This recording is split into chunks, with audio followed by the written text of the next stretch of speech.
What's up, everybody? Welcome back to Devin the Bear. Here we are discussing post UFC 279. It was a circus of a show. I made sure to get kind of toasted during this fight because there's nothing else to really do. There's really not much to talk about. If you've been kind of keeping up with this card, then you know the whole weight miss. Three fights got changed. The Macy Kielsen fight became a catch weight because they were informed that what's her name? Kielsen wasn't gonna be able to make 135. A bunch of different stuff was going on. We saw the second ever heavyweight miss weight on this card. Also, Chris Barnett weighed in at 267. But just some stuff to brush up on though. The Chris Barnett fight definitely fight of the night. Him and Jake Collier threw down. We actually watched that fight right before we started recording. What else do we have? The Julian Rosa Hakeem Duwadu fight was fun. And then what else was there? The Johnny Walker fight, very surprising to see Johnny Walker get a rear naked choke. And the Irene Aldana, Macy Kielsen fight, that was a weird one because all these guys who missed the weight, right? They all got significant bonuses pretty much. Like they were like, hey, we'll give you some extra money. Irene Aldana decides to take this catchweight fight because she got word that Macy wasn't going to make weight and she didn't get any bonus for agreeing to a catchweight fight. I don't know. I'm not trying to make something out of nothing. I just feel like that's kind of fucked up, you know? Yeah, especially since she finished it in such a cool way. Yeah. Kielsen lost 2 times that night. Yeah. She tapped in the first round and then gets dropped by a liver kick from the ground in the third round. What else do we have? The next fight, I believe, was the Leach fight with Leach taking on D-Rod. That was a fight. I personally thought Daniel Rodriguez won that fight.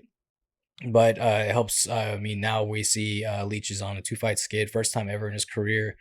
I'm sure he'll bounce back. He's a great fighter. Daniel Rodriguez is now in the top 15. I'm a huge fan of that guy. Such great pure boxing. And so hopefully we'll see him picking up some more wins soon. There's a lot of good matchups to make with him. Do you have any thoughts or opinions on that? No, I'm a fan of him. I'm happy with it. Yeah. So that's really it. Then there was the Hazmat fight. The whole card got almost like completely destroyed because of this dude, and then he goes out there and destroys Kevin Holland. You knew what the game plan was going to be. I mean, all three of these last 3 fights on this main card, like nobody had a game plan going into this fight. There's not much you could really do, but majority of the fighters also that fought that night don't have game plans. Daniel Rodriguez openly said that he doesn't have game plans. He just goes in there, he just trains to fight. Nate Diaz never has a game plan. Tony Ferguson doesn't. It is what it is, you know? So, Hazmat just steamrolled him. Kevin Holland did what he could, but it was very obvious when you have a day's notice, you're just going to stick to what you know, and he just knew smash. So, yeah, that's about it. And then the main event, that's really what we want to talk about. That's all that was like, because there's so much to talk about with that. So Nate Diaz, I forgot the main event for a second. Nate Diaz gets the 4th round guillotine on Tony Ferguson, and it was a pretty one-sided fight. You could tell that Nate was just kind of fucking around the whole time, you know? Yeah, it was nice that it was at 2 minutes and 9 seconds. Yeah, of the 4th left in the round. You know, it was a fight that we should have saw probably like 5 years ago. They would have meant a lot more. It would have been a lot more competitive. My takeaways from that were really just that, you know, Nate Diaz is leaving the UFC with his stock not being messed with. He's still considered a big draw, and he's not very many fighters can say that. It's kind of obvious that they were trying to do it. Everybody knew that this fight was going to be his last fight. And with that, you know, the UFC was booking him against Hazmat to sit there, get destroyed, and mess with his stock. So no one really wants to buy into this guy anymore. And that's not what happened, though. You know, he went in there, he won. Tony Ferguson did not look like Tony Ferguson at all, you know, and he hasn't in his last 5 fights. When was the last time he did, though? His last fight against Chandler in the first round, you know? And so, I don't know. It's just, there's really not much to really discuss, I guess, with that, you know? As weird as that sounds. But yeah, I think whatever Nate Diaz decides to do, he knows what's best. I think he's built a success for him, like a draw for him that his brother was trying to do as well, you know? He's talked about going into a different space, taking over a different sport, so we don't really know what that's going to be yet. He hasn't fully said what it is. He hasn't said it's going to be boxing or grappling, kickboxing. We don't know, so we'll just have to wait and see.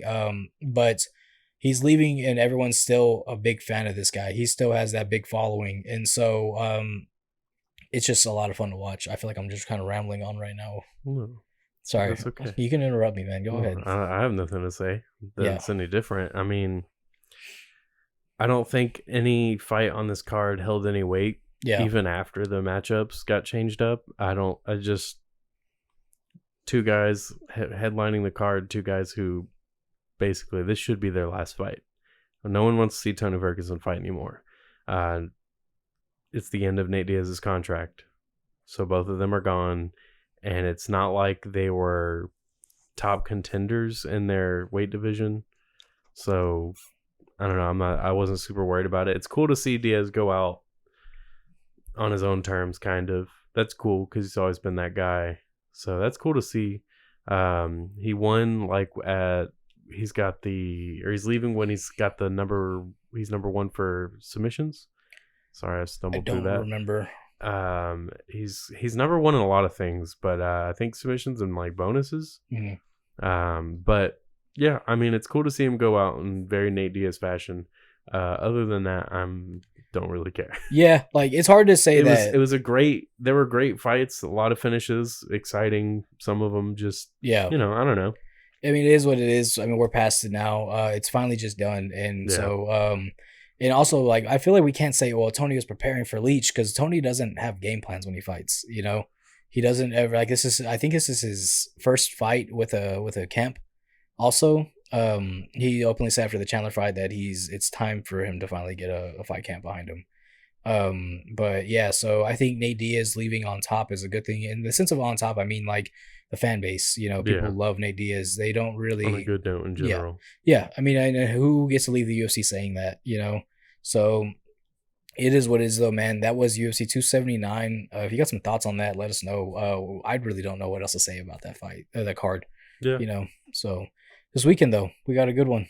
Yeah, the matchups I think are pretty solid for a free card. So the headliner is going to be Corey Sandhagen and Song Yadong. I think that one's going to be really fun. Yeah. Both guys are very heavy strikers. You have really good kickboxing with Corey Sandhagen and really, really good boxing with Song Yadong. I think both guys are decent on the ground, but I think they're going to keep it standing. I don't see either of them going for a takedown, really. I can see Song going for a takedown. Him over Corey for sure. Yeah. Got to be careful ducking your head, though, against Corey Sandhagen. Because he'll, next thing you know, you're out cold on the canvas. Yeah. But yeah. It's that fight though. I'm really excited for that fight. Like we talked about last night. Like I was watching some fights with some friends and they didn't like the fight. I'm like, you don't know how good of a fight that is. Like that's Song Yadong is knocking everybody out right now. If he's not knocking them out, he's going to war with them. And with Corey Sandhagen, he's one of the best in division. He just happened to lose to the other best in the division. Other guys, yeah. It's just it sucks seeing it because I really like Corey Sandhagen, dude. I think I would love to see him as champion, or even fight for the title again. He did fight for the interim belt, but I think Song Yadong is definitely going to go in there, trying to implement some type of grappling. He trains his team alpha male, so I give him the grappling advantage, though. Just saying that, just because we haven't seen Corey Sandhagen on the ground, and I mean we saw it with Aljamain. Aljamain choked him out pretty fast, but that's Aljamain. Yeah, exactly. That's your champion right there. Yeah. And then also on the ground against TJ, but he was attacking with submissions from all different angles. Yeah. So it's definitely a pretty even matchup when you consider their resumes and their skill sets. So yeah. The co-main event, I'm really excited for. I'm a fan of both guys. I really like Chidi Njokwani. I really like watching him fight. You can't blink with him. Gregory Rodriguez is his opponent, and I've kind of underestimated him in some of his fights. And not that I wasn't a fan or not that I didn't believe in him, just I was like, nah, this isn't going to be his fight. And it was. He ends up getting a knockout. The one against Marquez. That's the biggest one, yeah. Yeah, he throws down, dude. I like Gregory Rodriguez a lot, but Chitty Bang, he's coming in here and Chitty Bang and RoboCop, two movie names. That's pretty funny. Yeah, that is pretty funny. So with Chitty, is he? I know he came into the UFC straight off of a knockout win. Like he walked in there and knocked this dude out. Is that all? How many other wins does he have in the I think division? he's got 2 in the UFC. Okay, I know he's fought again since knockouts. Yeah, are both of them? I couldn't remember if both those wins are knockouts. But I remember watching his debut though. We were here watching it, and then he walked out there, and it was just like he just slept that dude. Yeah, he knocked out Marc-Andre Barriault and Dusko Todorovic. And let's see, both of them were in the first round. Yeah. He's very fun to watch. I don't ever want to miss his fights. So as far as like who I'm picking for that one, I'm gonna go with Chitty Bang just because I was more of a fan of his slightly. Yeah. But it's gonna be a really fun fight. I think that trying to pick a fight of the night on this card is gonna be hard. Yeah, it's a really tough one. This is a great card. Because both of those fights could be it, and then the next one also could be it, which is Andre Fili and Bill Algeo. Mm-hmm. Both of those guys throw down. That fight is going to be interesting, whether it's standing or on the ground. Mm. I think both guys are really good everywhere it goes. Andre Fili's got so much experience over Bill Algeo. I think that's the only thing kind of keeping him in the favorite. But that one's going to be really fun too. The Andre Fili's been fighting since like the WEC days. Dude, he's been fighting for a a long time. And it's weird that he's better than he used to be still. But yeah, no, that's what it's weird. Yeah, that he's been, because he's fought some guys who have like came up and just fought for that. Like he's fought a lot of guys that are on the come up. What was his last fight? Was it against Bryce Hall? Bryce Mitchell? Shit. I do that every time. I do that every time. Joe Anderson, Brito, Daniel Pineda, and then his loss to Bryce Mitchell. Okay. So are all three of those losses? The Daniel Pineda is a no contest accidental eye poke. Oh, okay. I remember that now. What's it called? But yeah, that dude's always in wars though. Like I don't know too much about Bill Algeo. I know the name, but that's all I really know about He's him. A young dude. He's up and coming, but I think he still has yet to kind of really break into that. Mm-hmm. Let's see, his last two wins: Joe Anderson, Brito, and Herbert Burns. He knocked out Herbert Burns. Okay. Was that the Herbert Burns' most recent one? I think it was the one where I think so. I know he got injured in that fight too. And because his okay. But yeah, and then you have Tanner Boser and Rodrigo Nascimento. I don't know too much about that guy. I don't, but I do know plenty about Tanner Boser. He's so fun to watch. Dude, how do you not like Tanner Boser? Like I usually, when I see a dude with a mullet, I'm usually like, I just want him to lose. Yeah. I've never wanted Tanner Boser to lose. Never. Except when he fought Andrei Arlovsky. I still wanted Tanner Boser to take that one, dude. Yeah, I did. I love Arlovsky. That dude has been around for years. I mean, he's been fighting since like the late 90s. But it sucks whenever you have a guy like Andrei Arlovsky who still can compete with some of these up-and-comers, because all it does is just ruin the rest of the division. It really does, though, you know? With heavyweight, yeah, but I think it works out pretty well for other divisions because it kind of holds off those the young guns from rising up too early. Yeah. And then you end up having just a bunch of guys who don't have any business fighting the champion. Like Sage Northcutt. Like, not Sage Northcutt. I meant to say like Jim Miller. Like it's like he's beating all the young guys? Yeah. That shit sucks though at the same time, because you know that they're like some up-and-comers, and then they go in there and they get knocked out by Jim Miller. Yeah, and it's they go back to the drawing board, come back better. Because if they move up too quick, you know. Yeah. Like we saw with Alex Hernandez. You know, Alex Hernandez got pushed really, really quick, and then he fought Cerrone.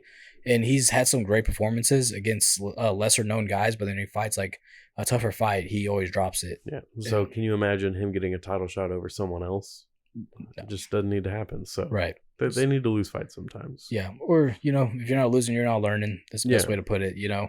So any other fights you want to touch up on from that card?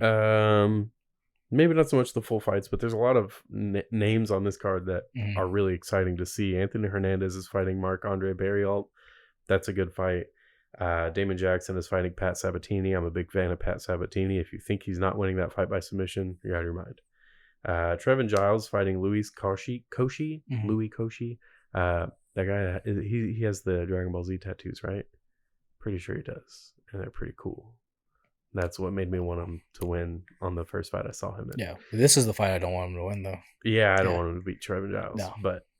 And that's what's really cool, though, also to mention is we keep up with some of the fighters who train with Trevin Giles. Hayden Bryars, Miles Banks, Antonio Figueiredo.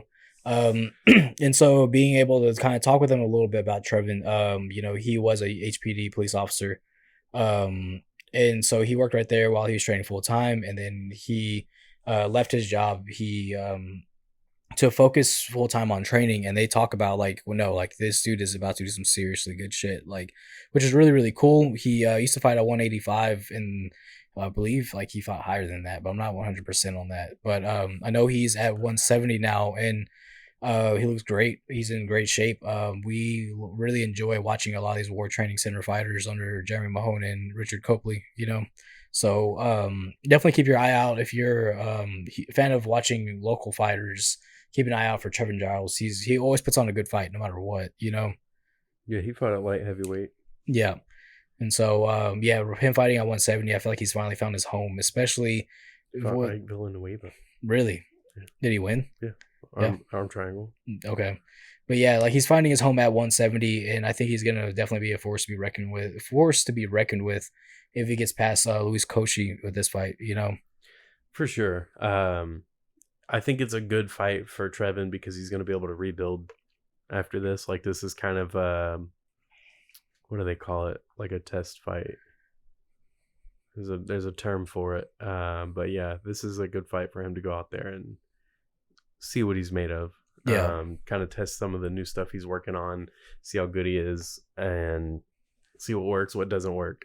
But yeah, I think that card's really good and it's free, and that's always good with me. Perfect.